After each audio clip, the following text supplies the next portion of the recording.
হয়ে যাওয়ার পর ব্রেনে খুব আঘাত পড়ে এবং উনি ভেন্টিলেশনে ছিলেন প্রায় 10-15 দিন। তার সাথে সাথে ওনাকে ওনার ব্রেনেও যে একটা শিরা হয় সেই শিরাটা কেটে গেছিলো।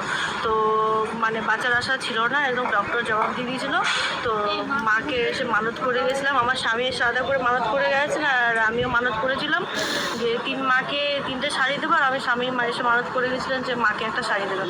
তো মা এখন, আমার শাশুড়ি মা এখন ভালো আছে, সুস্থ আছে, বাড়িতে আছে 1.5 মাস 1.5 মাস। মানসিক করে কাজ আমি কিছু করি, শুধুমাত্র আমি মায়ের ফুল নিয়ে গেছিলাম, মার জল নিয়ে গেছিলাম। তো মা সুস্থ আছে। আর আমার মায়েরও শরীরটা খারাপ ছিল, ওই যে জল দিয়েছিলেন আপনারা, ওই জল যে খাইয়েছিলাম তাতে আমার নিজের মাও সুস্থ আছে। জয় মা মনসা। আমার শাশুড়ি মা হসপিটালাইজড হয়েছিলেন, ওনার হঠাৎ করে স্ট্রোক হয়ে যাওয়ার পর ব্রেনে খুব আঘাত পড়ে এবং উনি ভেন্টিলেশনে ছিলেন প্রায় 10-15 দিন। তার সাথে সাথে ওনাকে ওনার ব্রেনেও যে একটা শিরা হয় সেই শিরাটা কেটে গেছিলো। তো বাঁচার আশা ছিল না, একদম ডক্টর জবাব দিয়ে দিয়েছিলো।